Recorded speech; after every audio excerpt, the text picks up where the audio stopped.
The moment Clyde Thatcher looked across the dusty saloon floor at Vivienne Cross and said, quietly but without a single tremor of hesitation, "I appreciate the offer, Vivienne, but my heart's spoken for." Myrtle Keller felt the whole world tilt sideways beneath her boots. She stood frozen near the back wall of the Silver Spur Saloon in Calico Creek, Texas, a tray of empty whiskey glasses balanced in both hands, and she could not breathe, could not move, could not make a single rational thought cohere inside her skull because the man who had just spoken those world-rearranging, life-splitting words, was looking directly at her when he said them. Not at Vivienne Cross, who was arguably the most beautiful woman in Calico Creek, with her copper hair piled high and her green silk dress that cost more than Myrtle earned in 4 months. Clyde was looking at Myrtle. Plain, practical, work-roughened Myrtle Keller, in her faded brown dress, and her boots held together with a strip of leather she had stitched herself at midnight 2 weeks ago. Vivienne had not taken the rejection gently. Her painted lips had pressed together in a thin, dangerous line. She had leaned across the bar and said, soft as a blade, "You're choosing that, over me." And the way she said that, as though Myrtle were a thing rather than a person, a worn piece of furniture in an otherwise respectable establishment, had made something burn hot and indignant in Myrtle's chest. But what burned hotter, what scalded her all the way to her bones, was the way Clyde had simply said, "Yes, I am," without flinching, without apologizing, without looking away from Myrtle's face. She had spent the past 6 months telling herself that Clyde Thatcher's kindness was simply good manners. That he was the sort of man who tipped his hat to every woman and held every door, and offered every struggling soul a decent word, because that was simply how he had been raised.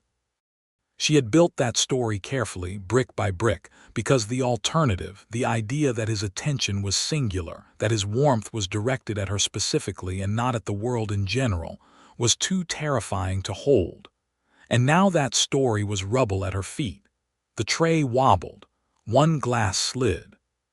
She caught it before it shattered, and the small, mundane action of catching that glass was what finally cracked her open.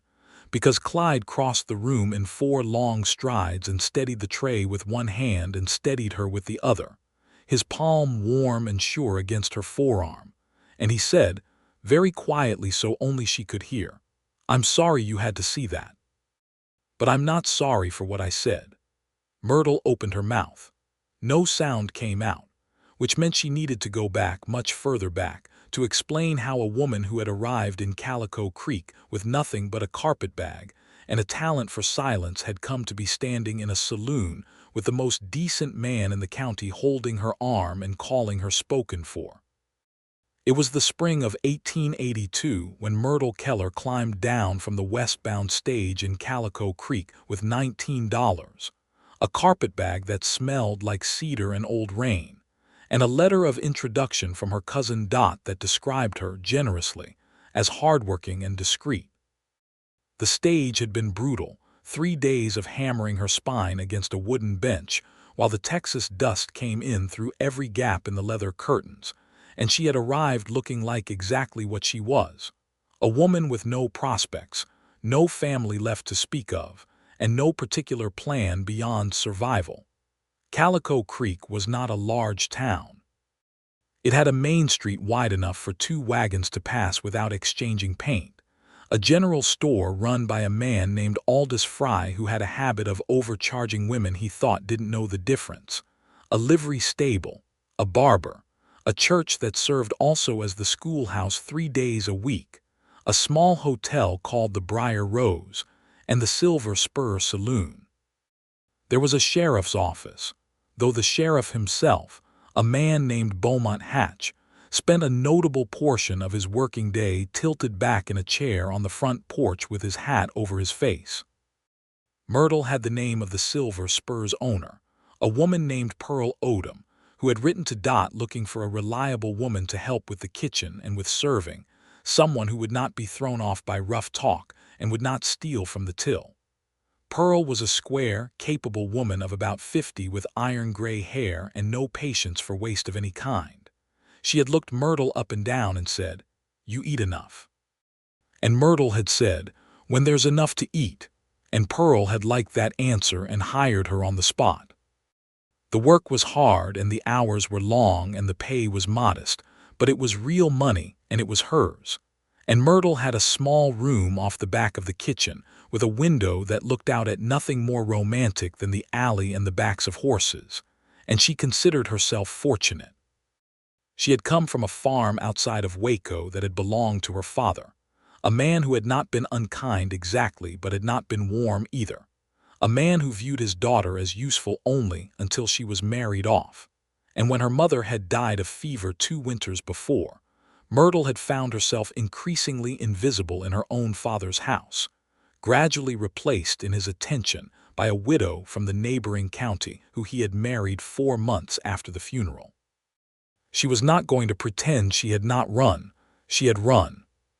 She had taken her mother's cedar box and her own savings and the letter from Dot, and she had run toward something that felt like possibility, even if she could not have named it. Clyde Thatcher she met on her 3rd day in Calico Creek. He came into the Silver Spur on a Tuesday afternoon, which was unusual because Tuesday afternoons were generally quiet, and the only people who came in were men with nothing better to do and saddle sores from the long ride. He was tall, lean in the way that suggested hard work rather than shortage of food, with dark brown hair that needed cutting and eyes the color of creek water in late autumn, a complicated shade somewhere between gray and green that changed depending on the light.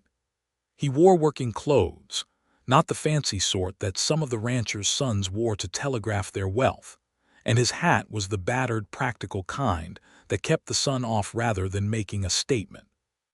He sat at the bar and ordered coffee, which Pearl made in a heavy iron pot that she kept on the stove from early morning until it had reduced to something that could have stripped paint, and Myrtle brought it to him because she was closest. He said thank you with such simple, genuine feeling that she actually looked up at him, startled, because most men in her experience said thank you the way they said pass the salt, reflexively and without looking at the person doing the passing. "You're new," he said.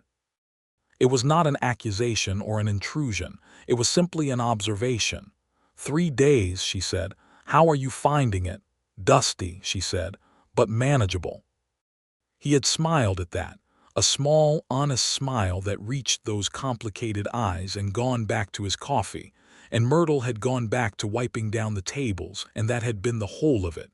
Nothing spectacular, nothing that ought to have lodged itself so firmly in her memory.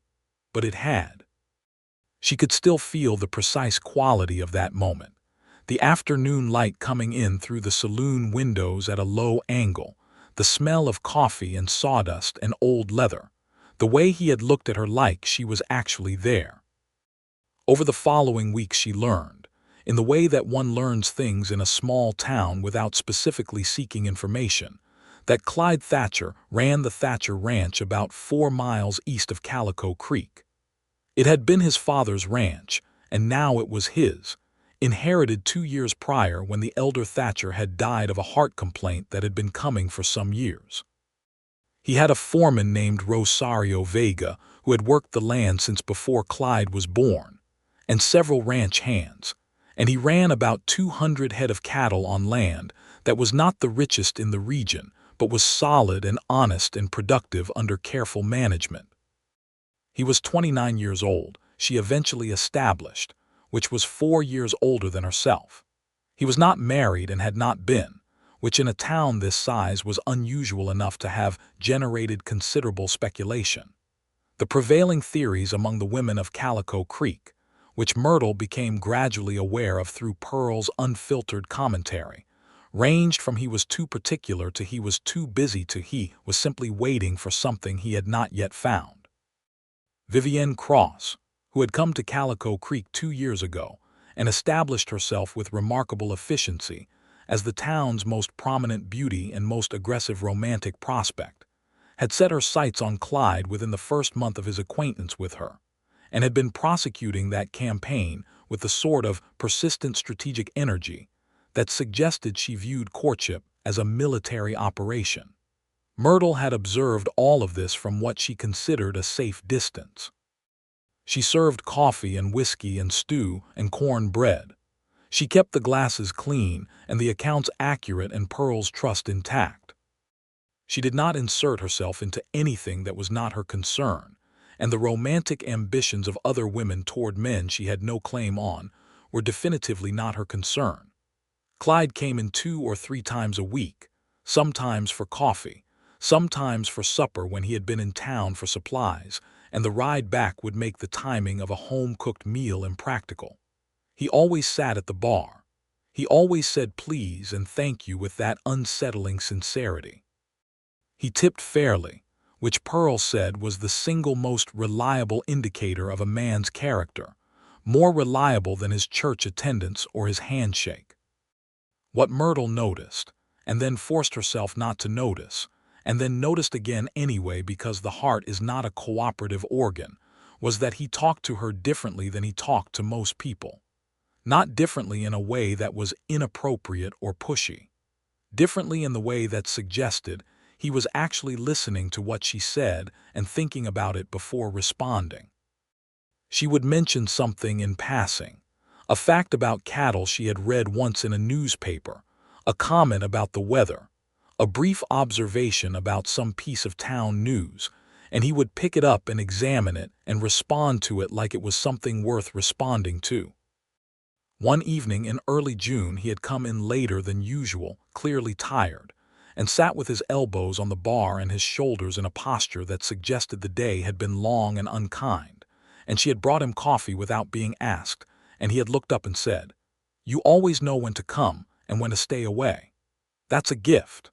She had wanted to say something self-deprecating, the way she usually did, the way she had been trained by years of being invisible to minimize herself reflexively. Instead she had said, "I pay attention," and he had said, "I know, I've noticed." And then she had walked away very quickly and stood in the kitchen for 30 seconds pressing her hands flat against the cool surface of the work table and telling herself firmly that a man who was kind to everyone was not being specifically kind to her, and that she was not to make anything from the fact that he remembered how she took her own coffee when Pearl let her have some, or that he had once fixed the broken hinge on the kitchen door without anyone asking him to, or that he had. On one occasion when a drunk and belligerent cowboy had said something crude to Myrtle across the bar, stood up very quietly and suggested to the man with a tone that was perfectly level and somehow more frightening than shouting that an apology would be appropriate. The drunk man had apologized. He had done it quickly and with genuine contrition, which was remarkable given that he'd outweighed Clyde by at least 30 pounds. And then Clyde had sat back down and finished his coffee and said to Myrtle with perfect casualness, "Calico Creek has mostly decent people. Just occasionally it has less decent ones." "I've noticed," she had said, borrowing his own words back at him, and he had smiled into his cup. She told herself these things were manners, good breeding. The behavior of a man who had been raised correctly and carried those lessons into adulthood without letting the rough country wear them away. It did not mean anything particular. It certainly did not mean what the warmth in her chest kept insisting it meant every time he walked through the door. The problem with this story was that it required constant maintenance. Every time Clyde did something that felt too particular, too specific, too deliberately directed at her, she had to shore up the narrative, patch the cracks, remind herself firmly that she was a practical woman with no room for foolishness. She had been maintaining this story for 6 months when the night in early October arrived and everything collapsed. The trouble had actually started a week before the saloon confrontation, at the Calico Creek Harvest Social, which was held in the churchyard with paper lanterns strung between the posts and tables of food that the women of the town had been cooking for 3 days. Myrtle had gone because Pearl expected it, and also because she had made 2 dozen corn muffins and felt she deserved to see them consumed. She had worn her good dress, which was a dark blue wool that was showing its age at the cuffs but was still respectable, and she had done something careful with her hair that she was fairly pleased with. Clyde had arrived with his foreman Rosario and two of the ranch hands, because Clyde was the sort of man who brought his employees to community events rather than leaving them behind. He had looked across the churchyard and found Myrtle almost immediately, which she told herself was because she was standing near the muffin table, and the muffin table was difficult to miss. And he had come over and said hello, and accepted a muffin and eaten it standing there next to her while they talked about nothing in particular. The weather and the harvest and a piece of local news about the Hendersons' barn that had caught fire and been rebuilt in a week with the whole county turning out to help. Vivienne had arrived 40 minutes later in a dress the color of deep water, and had swept through the churchyard like a woman who understood precisely the effect she was creating. Myrtle had watched her arrive, and watched Vivienne's eyes locate Clyde, and watched Vivienne begin to navigate deliberately toward him, and had felt something cold and sharp settle in her stomach that she recognized, reluctantly, as something very close to fear. She had excused herself from Clyde's company before Vivienne arrived, because she did not want to be standing there when Vivienne turned her attention on him. She did not want to be the comparison. She had gone to stand with Pearl and two other women and had talked about recipes and been grateful for the noise. But she had watched because she could not entirely stop herself. She had watched Vivienne take Clyde's arm with a proprietary ease and lean up to say something in his ear, and she had watched Clyde's expression, which was polite and pleasant but which had something careful in it, something held back, something that was not the warmth she saw when he talked to Myrtle.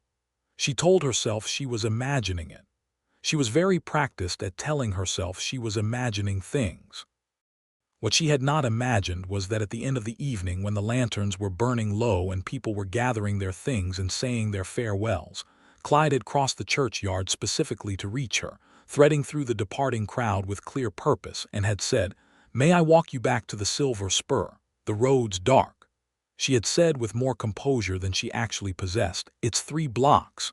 3 dark blocks," he had said. She had said yes. She was not made of stone. They had walked 3 blocks through the October night with a sky full of stars so thick and close that they seemed to press down toward the earth. And they had talked about the social and the food, and a book that someone had mentioned, and that Myrtle had actually read and Clyde had been reading.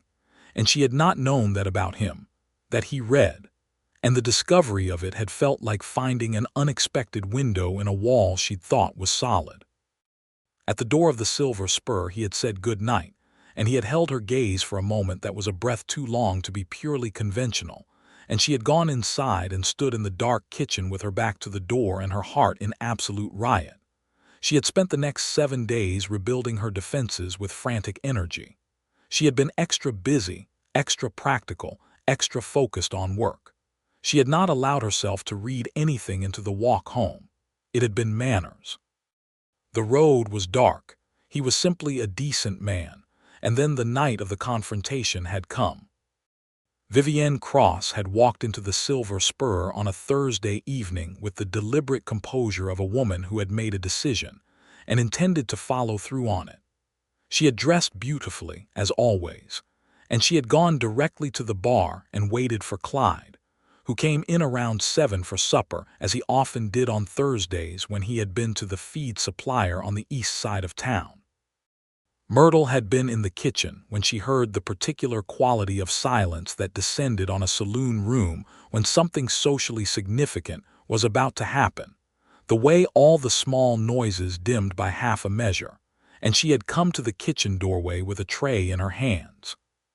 She had arrived in time to see Vivienne lean across the bar with one elbow and say to Clyde, in a voice that was low but not private, not entirely, "Clyde Thatcher, I think we have been circling each other long enough. I am asking you plainly to come to dinner on Saturday, and let's see what comes of it." The room was quiet enough that Myrtle could hear the creak of a chair somewhere in the back. And Clyde, who had been sitting on his usual bar stool with his coffee, had set the coffee down and looked at Vivienne with a directness that was not unkind but was absolutely clear, and he had said, "I appreciate the offer, Vivienne, truly, but my heart's spoken for." And then he had looked at Myrtle, not a glance, not a passing sweep of the room. He had looked directly at her, across the saloon floor, with full awareness of where she was and what she was doing there, as though he had known exactly where she would be standing. Vivienne had said, "You're choosing that, over me." And the emphasis she put on that word landed in Myrtle's chest like a stone dropped in a well, heavy and sinking. Clyde had said, "Yes, I am." And he had gotten up off the bar stool and crossed the room and steadied the tray she had nearly dropped, and his hand on her arm was the steadiest thing she had felt in a very long time. "I'm sorry you had to see that," he said quietly. "But I'm not sorry for what I said." Myrtle looked at him. The tray was in her hands and his hand was on her arm, and the whole saloon was probably watching them, and she felt for the first time in her adult life that she might simply say exactly what was true. "You should have warned me," she said. "I know," he said. "I'm sorry." "How long?" she said. And she did not finish the question, but he understood it. "Since about the 4th day you were here," he said. "You told me the town was dusty but manageable, and I thought that was the most honest thing I'd heard anyone say in months." She stared at him. "That's nothing. That's a throwaway remark." "Maybe," he said, "but it was yours." And I paid attention, borrowing her own words back the way she had borrowed his. She felt something that was not quite pain and not quite joy, but was somehow both together, pressing against the inside of her ribs. "I need to finish my work," she said, because she genuinely did not know what else to do with everything that was happening inside her. "I know," he said. He released her arm carefully and stepped back. "I'll be here when you're done." And he went back to the bar and sat down and drank his coffee like a man who had said what he needed to say and was prepared to be patient about the rest. Myrtle got through the next 2 hours on sheer force of habit. She cleared tables and brought drinks and washed glasses and said the right things to the right people and kept her face composed, which required more effort than it had ever required before. Pearl watched her from behind the bar with an expression that suggested she had witnessed everything and had opinions she was choosing, with characteristic restraint, to keep to herself for the moment. When the last late customer had paid and gone, and the saloon had been locked and swept and the chairs turned up on the tables, Pearl made 2 cups of coffee, one of which she put in Myrtle's hands and said, "That man has been looking at you the same way for 6 months, and you have been pretending not to notice for 6 months, and I am tired on behalf of both of you." "Pearl," Myrtle said. "I am not finished," Pearl said. "Clyde Thatcher is a good man. I have known him since he was a boy coming in here with his father, who was also a good man, and I have watched him grow into someone worth knowing. He is honest and he is steady and he is not perfect, but his faults are the kind that come from being human rather than the kind that come from being selfish. And he has been specifically kind to you since your 3rd day here, and don't you tell me you haven't known it." Myrtle looked at her coffee. "I thought it was manners," she said, very quietly. Pearl made a sound that was not quite a laugh. "He has manners with everyone. What he has with you is attention. There is a difference, and you know it." Myrtle did know it. She had always known it, under all the stories she had told herself. "I am afraid," she said, which was the most honest thing she had said out loud in a very long time. "I know you are," Pearl said, not unkindly. "But what exactly are you afraid of?" She thought about it. She thought about her mother's death and her father's remarriage and the way she had become invisible in her own home. She thought about arriving in Calico Creek with $19 and no one waiting for her.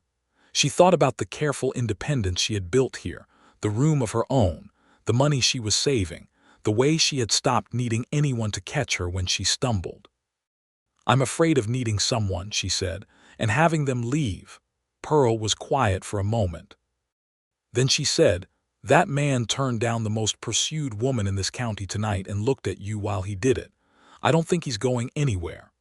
Myrtle went to bed and did not sleep for a long time. The next morning, a Friday, she was in the kitchen making biscuits before dawn, which was her habit, and she heard a knock at the back door, which was not anyone's habit at this hour. She opened it to find Clyde standing in the gray, early light with his hat in his hands, and a look on his face that she had never seen on him before, something careful and exposed. like a man who had put himself out in the open and was not entirely certain how that was going to go. "I know it's early," he said. "It's very early," she agreed. "I brought eggs," he said, holding up a basket she had not noticed because she had been too busy looking at his face. "From the ranch. Pearl buys them from us usually." "I can take them," she said. "Myrtle," he said, and the way he said her name, not her surname, her given name, quiet and precise, made her stop moving. "I don't want to make things difficult for you. If what I said last night was unwelcome, or if I've been making you uncomfortable, I need to know that. I'd rather know it plainly than keep on in a direction you don't want."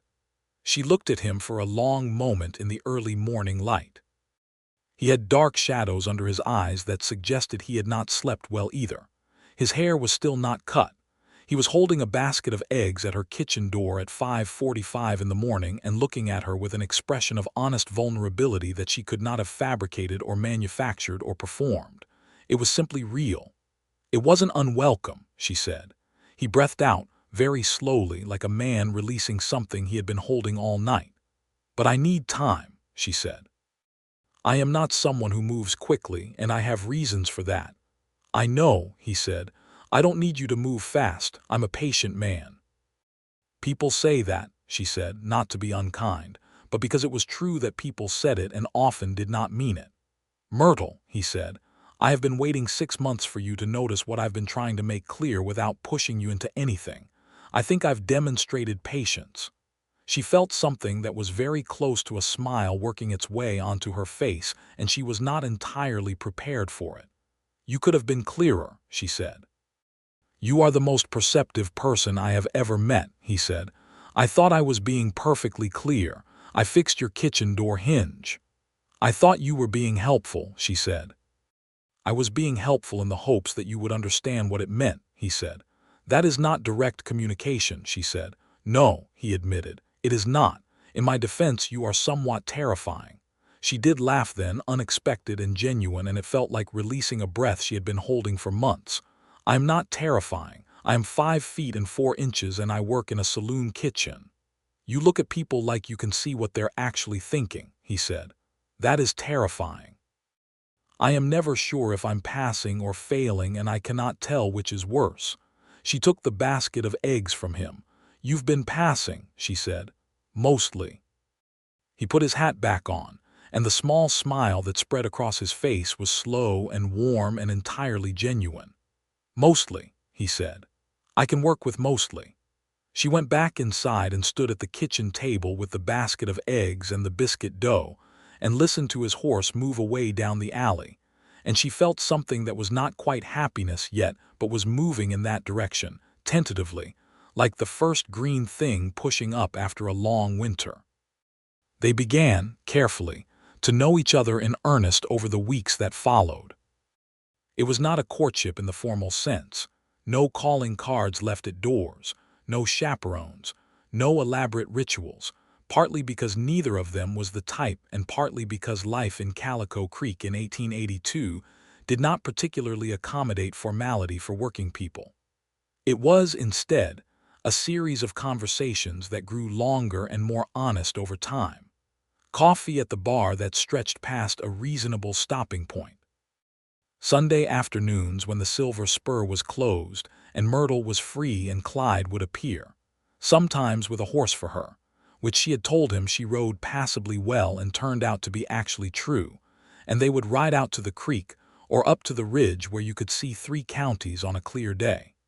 She told him about her mother, which she had not told anyone in Calico Creek because grief felt too private to share with people you did not trust.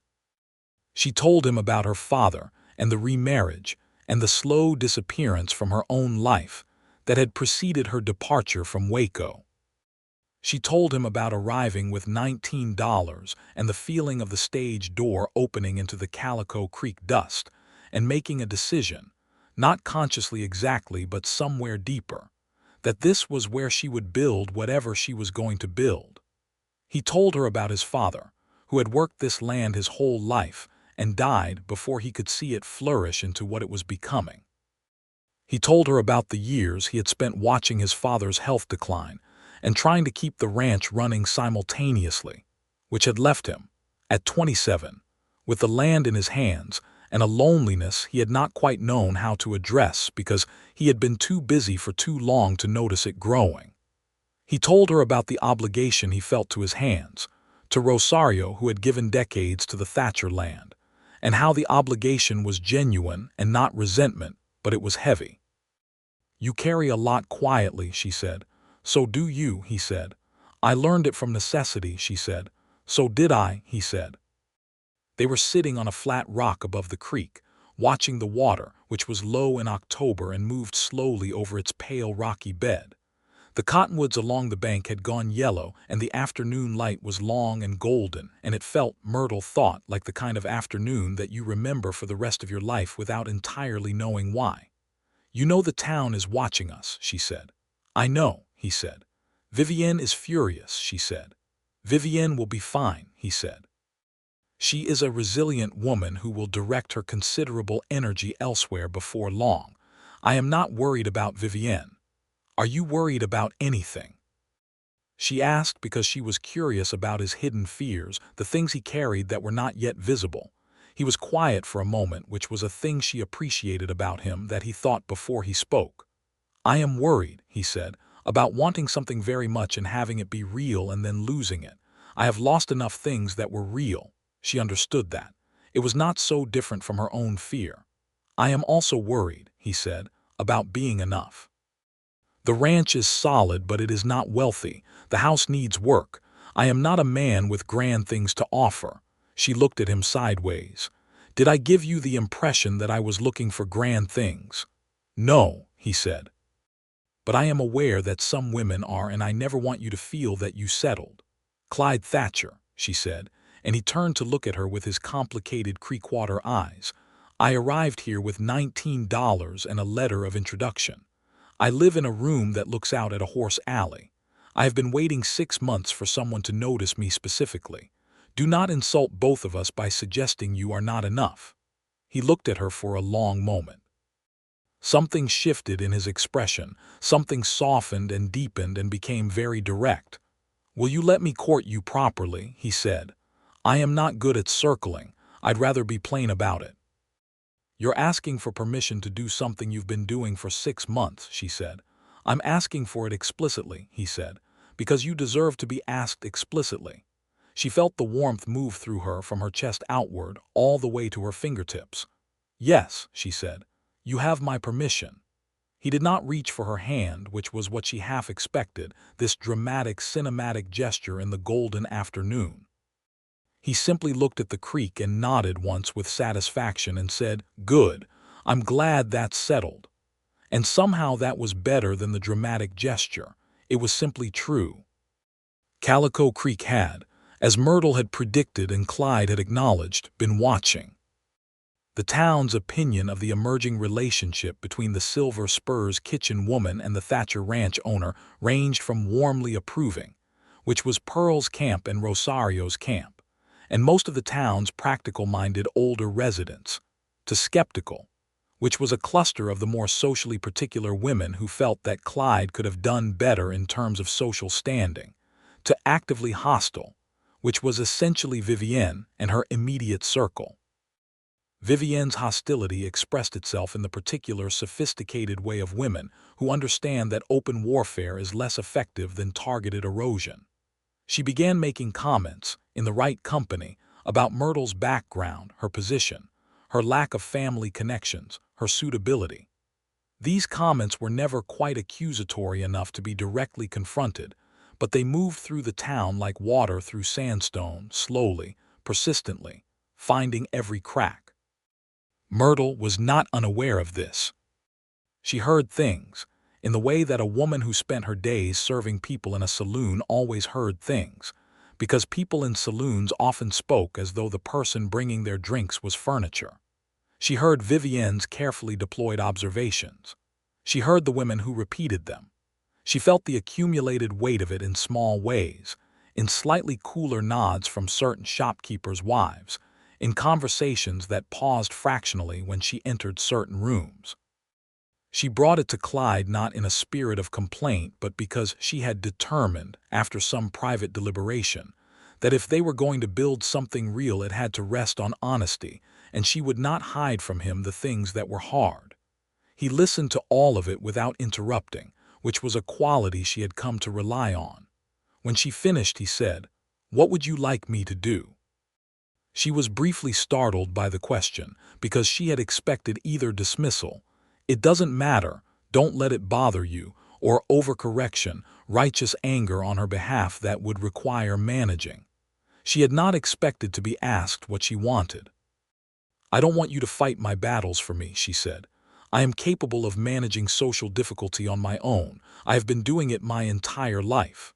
"I know," he said, "but I am not going to pretend that what's being said about you is not happening, and I am not going to pretend it doesn't matter."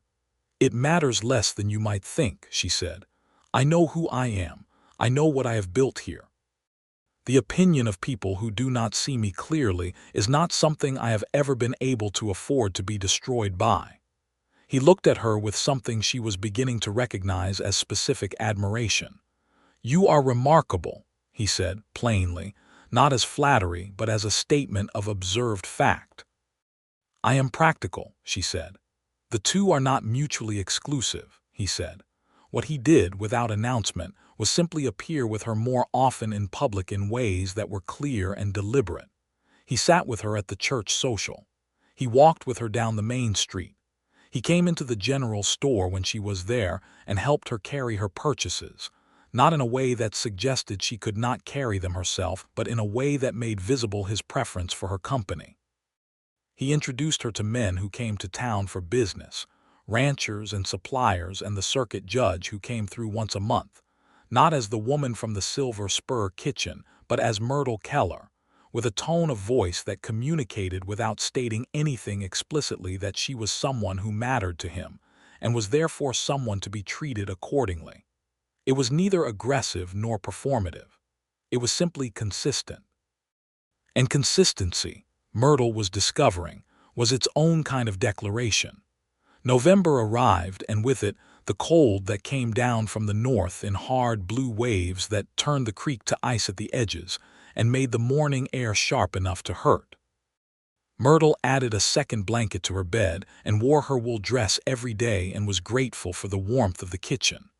Clyde arrived one morning with a coat over his arm, a good heavy wool coat in a dark green that was clearly women's sizing, which he held out to her and said, "Your coat is not warm enough for the weather we're going to get." She looked at the coat. It was not new, it was clearly second-hand, which meant he had gone to some trouble to find something practical without being ostentatious. It was exactly the coat she would have chosen for herself if she had the money to spare for it. "Where did you get this?" she said. "Mary Pratt is moving to her daughter's in Austin and was selling some things. I happened to be there when she was sorting." He happened to be. She looked at him. He looked back with perfect bland innocence.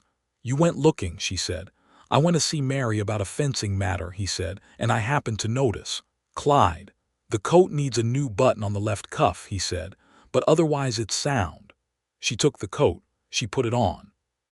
It was warm and exactly the right size, and the button on the left cuff was already replaced, she discovered, with a good brass one that matched the others closely enough that you would only notice the difference if you were looking for it. "You fixed the button," she said. "Rosario's wife fixed it," he said. "She is better with buttons than I am." Myrtle stood in the cold morning air in a warm green coat with a new brass button and felt something inside her that had been braced for a very long time begin, very carefully, to unbrace itself. "Thank you," she said. Just that, simply, without diminishing it. "You're welcome," he said with equal simplicity. Their courtship deepened through the winter months in ways that felt both gradual and inevitable, the way a river deepens a channel not through force but through persistence. They had supper together at the Silver Spur on the evenings he was in town. They corresponded by note on the days when the weather was too severe for riding, brief practical notes that somehow always contained one thing that was more than practical, a line about something she had said that he was still thinking about, a question he had thought of since they last spoke, a small observation about the world that he thought she would find interesting. She kept the notes.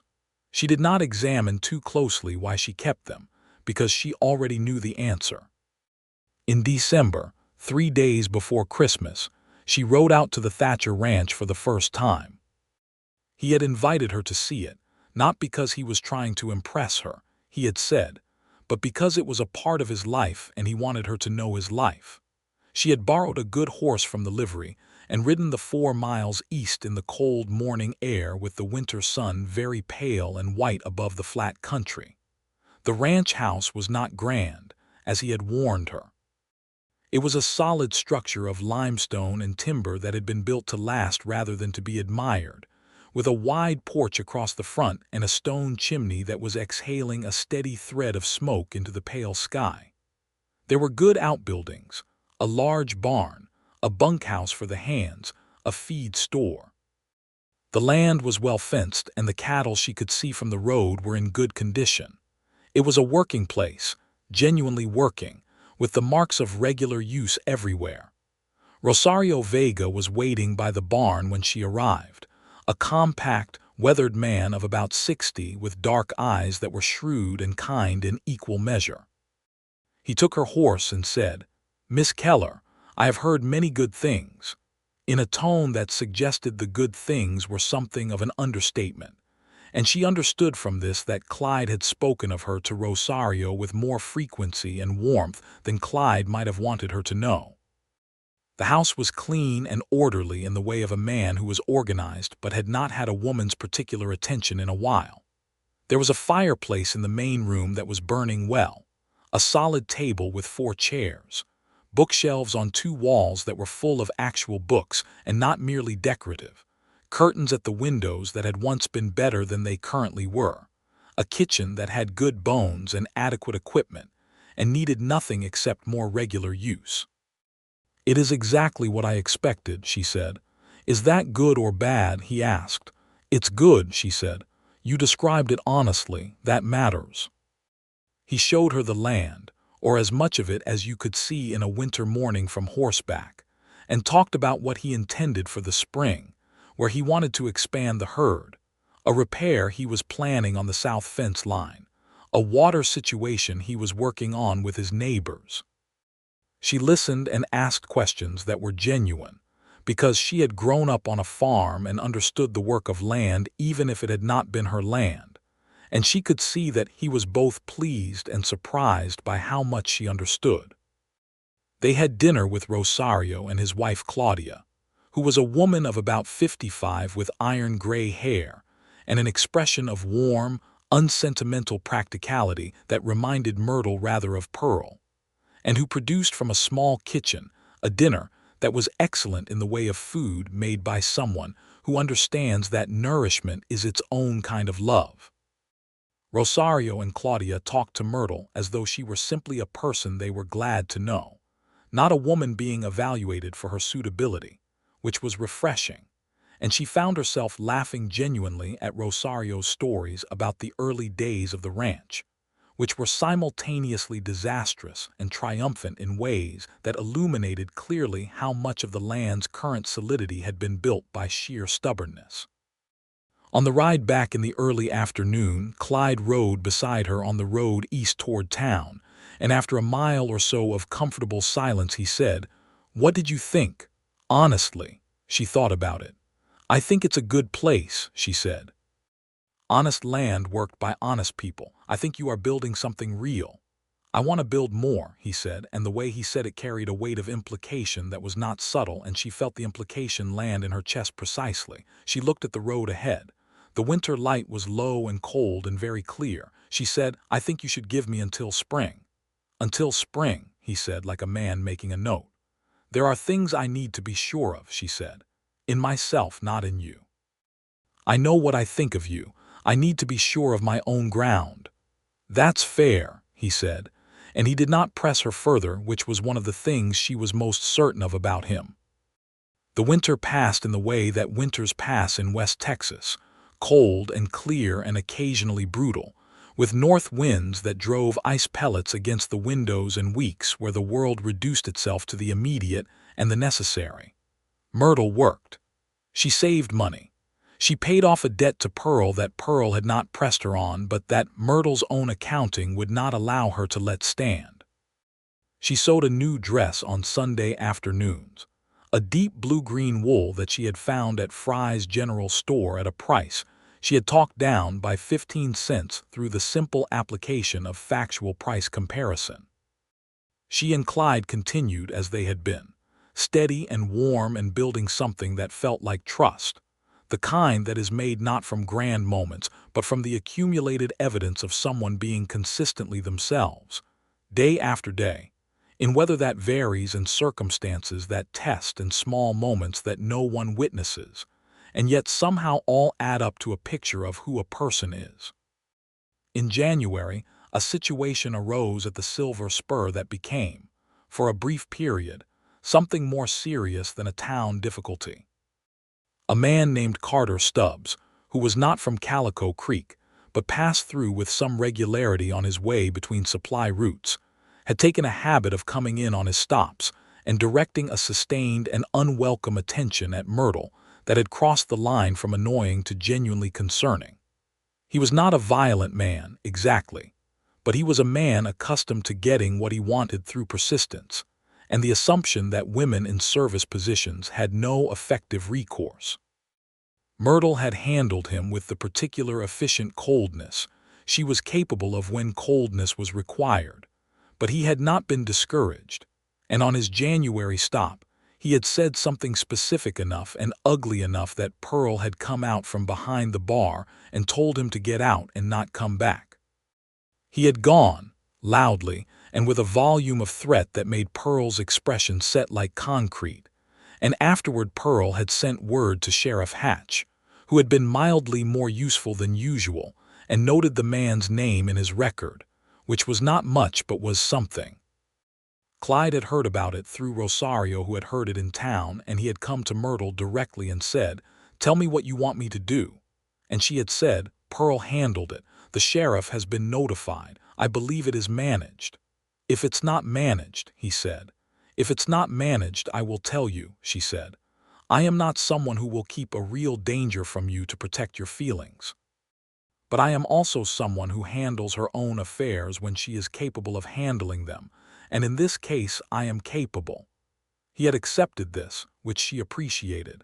He had not insisted on doing something when she had said it was handled. He had trusted her to know her own situation. That trust was its own form of intimacy. Carter Stubbs did not return. She did not know whether that was the sheriff's note in the record or something else, and she did not ask because the important thing was that it was resolved. February brought the first hint of the approaching spring, nothing dramatic, just a slight softening in the afternoon air on certain days and a change in the quality of the light, the way it began to carry a warmth that the December light had entirely lacked. Myrtle began watching for it deliberately because she had made herself a promise about spring. She was examining that promise from the inside, checking its foundations, making sure that what she was feeling was real and not the product of loneliness or need or gratitude. She had spent enough time around people whose attachments were built on lesser things to know the difference between love that was solid and need that was dressed up as love. She knew what she needed felt like, that anxious, acquisitive quality that was always looking for reassurance, always testing. What she felt for Clyde did not feel like that. It felt quieter and more certain, like a river that has found its bed. She also, with characteristic practicality, thought about what a life with Clyde would mean in concrete terms. She would leave the Silver Spur, which she would miss because she had built something real here, a place that was hers, a competence in work that was genuinely her own. She would miss Pearl in a way that was more than professional. She would move 4 miles east into a limestone house that needed curtains and more regular use of its kitchen, and she would build something different but not less. She thought about the fact that she was not a woman with land or money or family connections to bring to a marriage, and she sat with that thought honestly for a while before concluding that Clyde had been entirely clear about what he valued, and it was not those things, and she was going to trust that clarity because distrust of honest clarity was its own kind of damage she was not willing to sustain. March came in with wind and a last hard frost that killed 3 days of early growth in people's kitchen gardens, and then relented into something that was genuinely, undeniably spring. The creek ran high with snowmelt from further north. The cottonwoods put out their first pale leaves. The sky on certain mornings was a blue so pure and deep that it seemed to have a different quality than ordinary sky. On a Sunday in mid-March, Clyde came to the Silver Spur in the early afternoon when it was closed, and Myrtle was in the kitchen making bread, which she did on Sunday afternoons because Pearl liked fresh bread for Monday, and because Myrtle found the work meditative. He knocked at the back door, which had become their understood arrangement for Sundays, and she let him in, and he sat at the kitchen table with coffee while she worked, which they had done often enough now that it felt entirely natural, and they talked about various things: the spring planting he was beginning, a piece of news from San Antonio that had come in on the stage, a book she had finished, and what she thought of the ending. "I have been thinking," she said with her back to him, her hands in the bread dough, "about spring." She heard him set down his coffee cup. "I made myself a promise," she said, "that I would know my mind by spring." "And," he said. His voice was steady, but she knew him well enough now to hear the thing underneath the steadiness. She turned to face him. Her hands were dusty with flour, and she was wearing her oldest dress, and her hair was not particularly tidy, and she had never, she thought, been more entirely herself in front of another person. "I know my mind," she said. He stood up from the table. He was careful, as he always was, not to move toward her in a way that required anything from her, just stood and looked at her with those complicated eyes that she had been reading for months and could now read with some confidence. "I am not going to pretend I don't know what that means," he said. "No," she said. "I know you know what it means. You pay attention." He crossed the kitchen in 2 steps, and she had enough time to note distantly that her flour-covered hands were going to leave marks on his shirt before he took her face very gently in both his hands and looked at her for a long moment, close enough that she could see every detail of his expression. And what she saw there was so unguarded and so genuine that she felt it move through her entire body like a chord of music. "Myrtle Keller," he said very quietly. "Yes," she said, before he finished whatever he was going to say, because she already knew and she was done waiting. He kissed her. It was careful and warm and entirely real. And when it ended, he kept his hands around her face, and she reached up and put her flour-covered hands on his forearms, and they stood in the Sunday afternoon kitchen with the bread rising on the counter, and the spring light coming through the window over the alley, and nothing was said for a long time because nothing needed to be.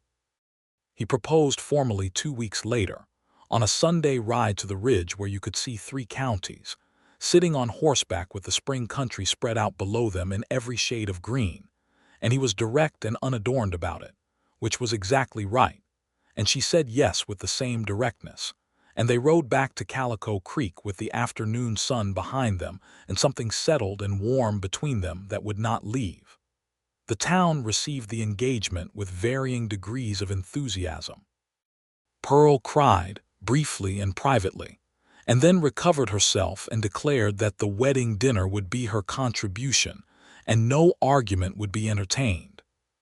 Rosario and Claudia were visibly moved in the particular dignified way of people who feel things deeply and express them through action rather than words, and Claudia announced that she would make the wedding cake and that it would have 3 layers, which it eventually did.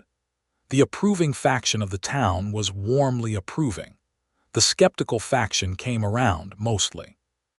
Vivienne left Calico Creek the following month for Fort Worth, citing an opportunity with a cousin there, and Myrtle did not believe the opportunity was the real reason and did not particularly blame her and wished her, genuinely, well. They were married in June of 1883 in the Calico Creek church, on a morning so bright and clear that the light seemed to ring like a bell. Myrtle wore the new blue-green dress she had sewn through the winter, which she had kept for this occasion, and Pearl had added a piece of cream-colored lace at the collar that made it something more than a dress. She carried wildflowers from the creek bank because she had gathered them herself that morning, because that was the kind of woman she was, and Clyde knew it and loved it. The ceremony was performed by the circuit pastor, a lean, cheerful man named Dorton who had a way of making the words feel new rather than merely recited. And when the moment came for Clyde to say his promises, he said them looking directly at Myrtle, with the same unguarded expression she had seen in the kitchen in March. And her voice was entirely steady when she said hers, because she had never been more certain of anything in her life. Pearl cooked a dinner that was extravagant for a saloon kitchen, and somehow also precisely right. And Rosario and Claudia brought the 3-layer cake, which was excellent, and the approving portion of Calico Creek ate and drank and talked, until the long summer evening darkened into a warm, star-crowded night. They rode out to the ranch in the moonlight, because they were going home, and the limestone house that needed curtains and regular use of its kitchen was waiting for them with a lamp lit in the window, which Claudia had arranged. And when Myrtle walked up the porch steps and through the front door, she stood in the main room and looked around at the bookshelves and the fireplace and the solid table with its 4 chairs, and felt the particular specific joy of recognizing a place that is going to be yours. The first year of marriage was a year of building. She made curtains from fabric she had ordered from San Antonio, a deep rust color that looked like autumn in the house, and that Clyde said was exactly right. She reorganized the kitchen in a way that made it actually functional rather than merely serviceable. She planted a kitchen garden behind the house in the spring, and by summer it was producing herbs and vegetables that improved the cooking considerably. She learned the rhythms of the ranch and the names and personalities of all the hands, and became someone they deferred to on certain practical matters, not because of her position as the rancher's wife, but because her judgment was genuinely good and they recognized it. She and Clyde worked well together, which she had suspected but was glad to have confirmed. They disagreed sometimes, because 2 people with genuine opinions will, but their disagreements had the quality of 2 people working toward the same thing from different angles rather than 2 people in opposition, and they generally found the third position that was better than either original. He listened to her. She listened to him. Neither of them had been particularly accustomed to being listened to before, and the experience of it, mutual and consistent, was one of the sustaining joys of their life together. In the summer of 1884, she began to understand that she was expecting their first child. She told Clyde on a Thursday evening when he came in from the south fence line, tired and dusty, and she sat him down at the kitchen table and set coffee in front of him and said, without preamble, because they had long since established that preamble was unnecessary between them, "We are going to have a child in the winter." He had gone very still, the way he sometimes did when something important was happening, and he needed a moment to receive it fully. Then he had looked at her across the kitchen table with an expression so open and unguarded and full of something that she could only call wonder that she felt her own eyes sting. "Are you well?" he said first, which was what she had known he would say. "I am well," she said. "I feel, truthfully, more tired than I am accustomed to, and certain cooking smells have become temporarily objectionable, but I am otherwise fine." "What do you need?" he said. "I need you to stop looking at me like that," she said, "because it is making it very difficult not to cry, and I am not particularly a crier." "You can cry," he said. "I know I can," she said. "I'm choosing not to." He got up and came around the table and held her, his arms solid and warm around her shoulders, her face against his chest, and she let herself stay there for a moment, in the particular safety of being held by someone who knew all of you and held you anyway, and did not, in fact, cry, but it was a near thing. Their son was born in January of 1885, a difficult winter night with Claudia and a local woman named Ada who served as the town's midwife, and the process was long and hard, and required more courage than any other single thing Myrtle had ever done. Clyde was as close as he could be throughout, in the way that circumstances permitted, and when Ada put the infant in her arms, a boy with dark hair and already a specific expression of interested indignation, Myrtle looked up and found Clyde's face across the room and could not have described what passed between them in that look because there was no language adequate to it. They named him James, for Clyde's father, which felt right. Pearl came out to the ranch 3 days after the birth and sat with Myrtle for an afternoon and held James with the particular competent confidence of a woman who has held many things that required careful handling, and said, looking at the baby and then at Myrtle, "You look tired and you look happy, and that is exactly correct." "Yes," Myrtle said, "that is exactly right." James grew through that first year with the vigor and noise characteristic of an infant who intends to make his presence known in the world, and the house that had been solid but quiet became something else, something warmer and louder and more constantly in motion. And Myrtle found, to her own surprise and pleasure, that she was good at this, at motherhood, not in the sense that it was effortless but in the sense that she understood the work of it, the attention it required, the way you had to see your child clearly. Specifically, as themselves, not as a project or a reflection or an ambition, but as a separate person beginning their own particular journey. Clyde was the same way, which she had hoped and had been glad to discover confirmed. He was not a man who left the work of children entirely to their mother as a matter of course.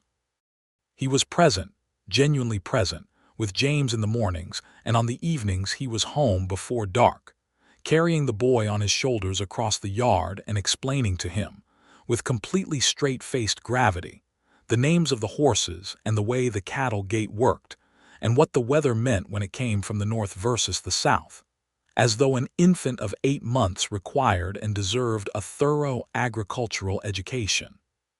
"He doesn't understand any of that," Myrtle said from the porch one evening. "Not yet," Clyde said, "but he's listening. He's like his mother. He pays attention." She felt the warmth of that move through her in a way that had not diminished one fraction with familiarity. She suspected it would not.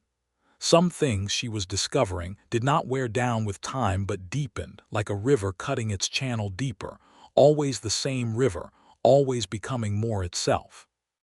The ranch continued to grow through 1885 and 1886. Clyde added 60 head of cattle in the spring of 1886 and brought on 2 additional hands, which meant the bunkhouse needed expanding, which Rosario supervised with characteristic thoroughness. They had a good year for grass and a decent year for water, and the cattle went to market in the fall at a price that was better than the year before, which was not extravagant fortune, but was genuinely solid, the kind of solidity that you could build further plans upon. Myrtle wrote to her cousin Dot in the summer of 1886, a letter that was long and honest in a way she could not have written before because her situation had not been one that invited honest telling before. She described the ranch and Clyde and James, and the kitchen garden, and the view from the porch at different times of day, and Pearl and Rosario and Claudia, and the work and the life. Dot wrote back a letter that was warm and delighted, and contained a postscript from Dot's husband saying that if they ever came to Houston, they would be most welcome, which was a kindness that Myrtle held on to. In the fall of 1886, on a Sunday afternoon when James was 18 months old, and conducting a sustained investigation of a corner of the kitchen floor that appeared to him to be endlessly fascinating, Myrtle told Clyde that they were going to have another child. He received this news with the same quality of stillness and openness as the first time, and then he smiled, slow and warm and completely genuine, and said, "James will be a good older brother. He is already very authoritative." "He is 18 months old," she said. "He is very certain about what he wants," Clyde said. "That is a form of authority." Their daughter arrived in the spring of 1887, on an April morning when the creek was running full and the cottonwoods were in new leaf, and the entire world seemed to be in a state of vigorous renewal. She came more easily than James had, which Myrtle was grateful for in a way that was almost reverential.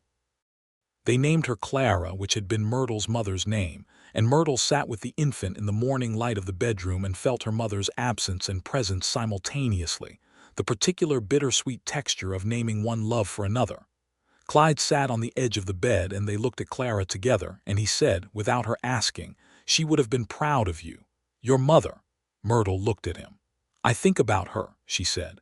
"I wonder what she would have made of all this. I think she would have recognized that you built something she would have wanted for you," he said. "And I think she would have been satisfied about that." She nodded once and let herself feel it, the grief and the gratitude together, because she had learned over these years that they were not opposites, that you could carry both, that the sadness did not negate the happiness any more than the happiness diminished the loss. James met his sister with the particular mixture of fascination and proprietary suspicion that characterizes toddlers presented with an infant, and within a week had appointed himself, apparently on his own authority, as the person responsible for informing Clara of all important household information, which he did in a stream of complex and only partially coherent commentary that Clara received with great equanimity. "She is listening," Clyde told James very seriously. "She is like her mother. She pays attention." Life in Calico Creek in the years that followed had its difficulties, as life anywhere does, because difficulty is not something that prosperity removes, only modifies. There were dry summers and hard winters, and a season in 1888 when the cattle market went soft, and they had to plan more carefully than usual. There were illnesses. Both children had fevers that required nights of watchfulness, and Clyde had a bad fall from a horse in the fall of 1888 that left him with a broken wrist that healed slower than anyone wanted. There were disputes with a neighboring rancher over water rights that required 2 months of negotiation and the involvement of a lawyer from San Antonio before they were resolved fairly. Through all of it they were, Myrtle thought, genuinely good partners. Not perfect, not without friction, not without the occasional stubborn impasse where they each had to do the work of coming back toward each other from their separate certainties. But they were honest, which mattered more than any other single quality she had decided. They did not keep secrets from each other of the kind that could rot a foundation. They did not make important decisions without each other. They disagreed in the daylight and then found their way back. Pearl came to supper at the ranch the first Sunday of every month, a practice that had begun in the first year of the marriage and continued, because everyone wanted it too. She was getting older with the particular grace of a woman who has always been practical about time, and her hair was now fully white, and she had taken on a young woman named Frances to help with the silver spur, a capable and cheerful person from Nebraska whose presence Pearl described as a relief, mostly. She sat at the Thatcher kitchen table and ate Myrtle's cooking and held whichever child was youngest and talked about the town and the world with the same unsentimental clarity she had always had. She was, Myrtle thought, the closest thing she had to a mother, in the way that certain people come into your life at the moment you need them most and fill a shape that was empty. Pearl would not have used that language, would have dismissed it as sentimental, but she would have understood it, and she would have been satisfied, which was the same thing. In the spring of 1889, when James was 4 and Clara 2, and the ranch was in its most prosperous period yet, Clyde said to Myrtle one evening on the porch, the two of them sitting in the last long light of an April day with the children asleep inside and the sound of the country around them, "Are you happy?" She looked at the land, at the light on the limestone, at the horses standing quiet in the paddock, at the kitchen garden that was already coming up, at the smoke from the bunkhouse chimney, where the hands were settled for the evening, at the man sitting beside her who had turned down the most beautiful woman in Calico Creek and looked at her, Myrtle Keller, with $19 and a carpetbag and a talent for silence, and called her spoken for. "Yes," she said, "deeply and specifically and completely." He reached over and took her hand, the way he sometimes did, simply and without ceremony. "Good," he said. "So am I." They sat on the porch until the April stars came out, one by one, and then in their thousands, the way they always did over West Texas, crowding down toward the earth with their impossible brightness. And the night was warm and the children were asleep, and the land was quiet, and Myrtle thought about the woman she had been when she stepped off that stage with $19 and no particular plan beyond survival, and about the woman she was now. And the distance between those two people was not measured in miles or years, but in the accumulated evidence of being seen and knowing oneself, and building something real in the company of someone who was genuinely worth building with. She had thought his kindness was manners. She had been so careful, so determinedly practical about it, so committed to her own story about what his attention was and was not. And then he had looked at her across a saloon floor and said the truth out loud, and she had felt the whole careful architecture of her self-protection come down, not violently, not in ruin, but the way a dam opens when what it's been holding is something good, like the land opening up to receive the water it needs. She held his hand in the dark and let herself be entirely where she was. Calico Creek grew somewhat over the following years, as small towns do when the land around them is productive and the people in them are steady. A new doctor arrived in 1890, a young man named Ellerton who set up a proper office next to the barber. The church was expanded. The general store changed hands when Aldous Fry retired, and his nephew took over with considerably less inclination to overcharge people who didn't know better, which Myrtle considered an unqualified improvement. A school was built that was a proper school and not also a church, and James Thatcher was among its first students, which Clyde and Myrtle attended on the opening day with a pride that they both tried to keep at a reasonable volume and did not entirely manage. James was a serious, curious child who read everything he could get his hands on and asked questions with the relentlessness of someone who genuinely needed to know the answers. He had Clyde's quietness and Myrtle's attention to detail, and his own particular combination of the two that made him a person you could not quite categorize, which Myrtle considered a sign of a real individual rather than a type. Clara was different, louder and more immediate in her joys and her protests, with a charm that was genuine rather than calculated, and a stubbornness that Myrtle recognized from her own interior experience. She had Clyde's eyes and Myrtle's cheekbones and her own way of looking at things, sideways and with a specific skepticism that made Pearl, when she saw it, laugh and say, "She is going to be quite something when she grows up." By 1891, the ranch was large enough that Clyde needed to take on a second foreman to manage the north section, and he and Myrtle discussed this at length before deciding, because they discussed everything at length before deciding. The man they settled on was a former hand named Dalton Grant, who was steady and competent, and had demonstrated over several years that he had good judgment, and who had a young wife named Lily who had recently arrived from Kansas, and was in the particular position of being new to the country and in need of neighbors, which Myrtle understood with a specificity that made her go out of her way to make Lily welcome, in the way that no one had particularly gone out of their way for her when she had first arrived. Lily became, over time, a genuine friend, which was something Myrtle had not had many of in her adult life, practical women friends who could be trusted with the real things. They worked together on various community efforts that the women of the growing Calico Creek organized through the church, a fund for a community library, a regular provision of supplies to the families in the county who had fallen on hard times in the dry years, a visiting nurse program for the older residents who could not easily get to town. Myrtle approached these things with the same practical energy she brought to everything, and Clyde was fully supportive of them, not merely tolerant but genuinely supportive, because he understood that the community was the thing that held the land together, and the land was what held the community together, and neither worked without the other.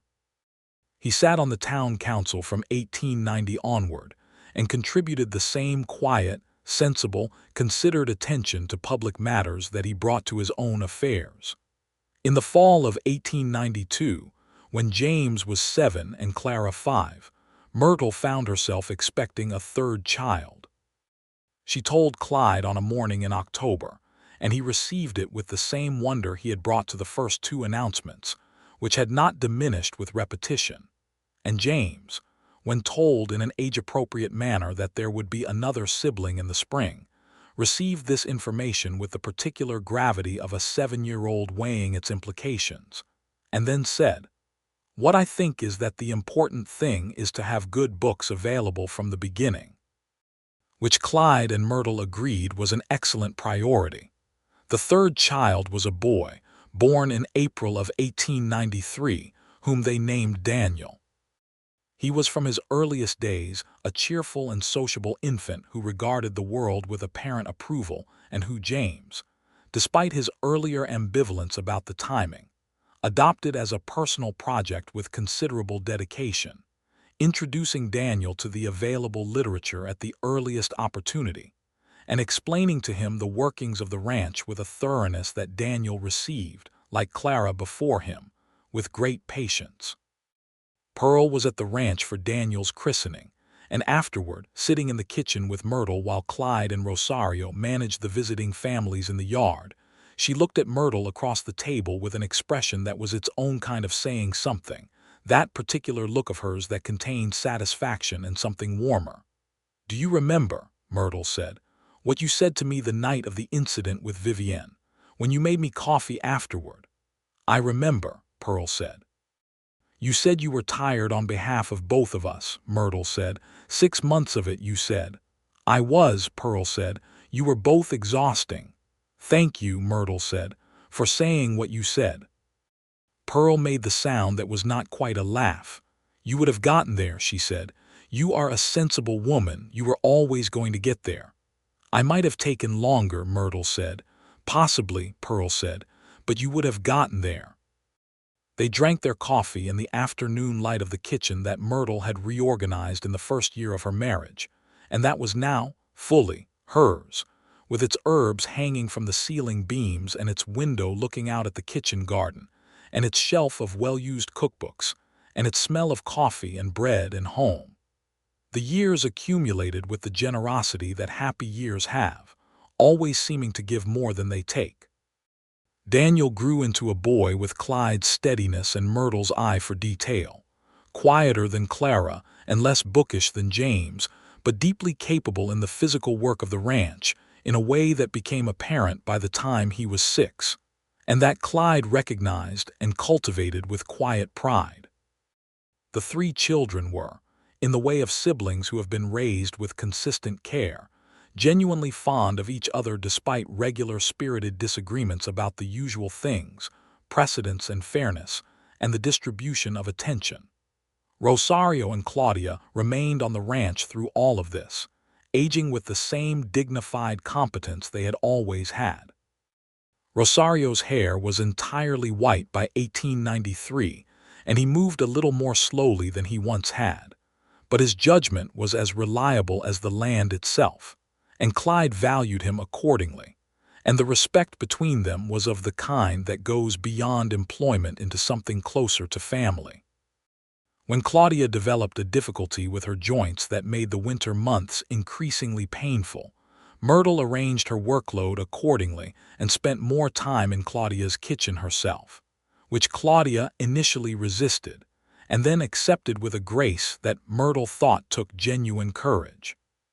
Pearl retired from the Silver Spur in 1894, leaving it to Frances, who had run it effectively for several years already. She moved into a small house in Calico Creek proper that the town helped furnish, in the way that communities sometimes honor the people who have been their sturdy center, and she declared herself perfectly content, which everyone believed because Pearl had never said anything she did not mean. Clyde and Myrtle had her to supper now at the ranch, and she came out on the first Sunday of the month as she always had, still in possession of all her opinions and most of her energy. And she sat with the children, and told them things she had seen in her 50 years in West Texas that were more interesting than any storybook.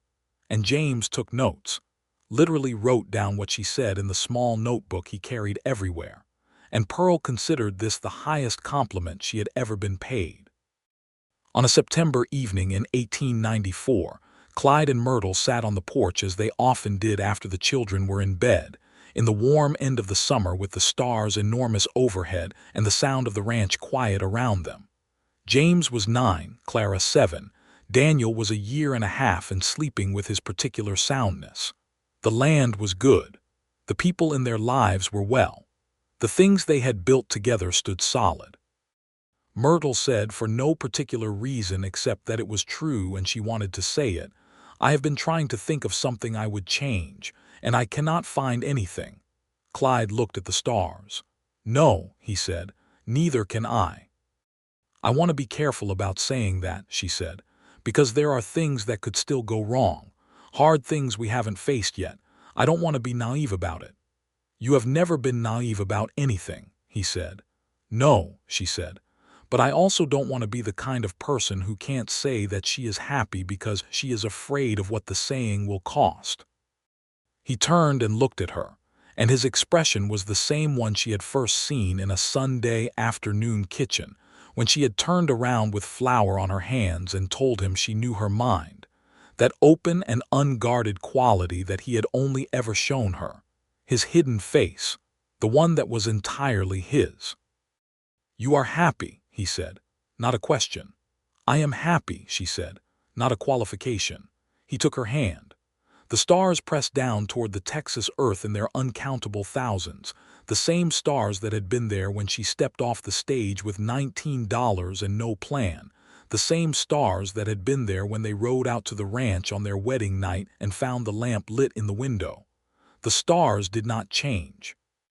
What changed was who you watched them with, and what had been built in the time underneath them. Myrtle Keller Thatcher, in the September dark with her husband's hand in hers and her children sleeping in the limestone house behind her, and the ranch spread out around them in the quiet West Texas night, felt the full weight of a life that had been made, not found, not given, but deliberately and honestly made, out of courage and patience, and the willingness to let someone see you clearly and decide to stay. She had thought his kindness was manners. She had been so determined about that, so committed to the safer story. And then he had stood in a saloon and said the truth out loud and looked at her while he said it, and everything that she had been so carefully managing had simply opened, like a window onto something she had not let herself know was there. They sat on the porch until the night deepened and the air cooled, and the stars moved imperceptibly in their ancient pattern across the Texas sky, and there was nothing left unresolved between them, nothing hidden, nothing held in reserve against the possibility of loss. They had built something real, and it was holding, and it would continue to hold, because it had been built on honesty and attention, and the kind of patience that does not feel like patience when you are in it, but feels like simple necessity, like the way a river keeps moving not because it is trying to reach the sea, but because moving is what rivers do. Eventually they went inside, quietly, careful not to wake the children, and the house received them as it always did, warm and solid and entirely theirs, and the lamp in the window burned down to nothing as the night settled around them. And outside in the dark the Texas stars kept their watch over the good flat country, and the running creek, and the well-fenced land and the limestone house, where 4 people slept in the particular safety of a life that had been honestly built, and was, by every measure that mattered, exactly what they had made it.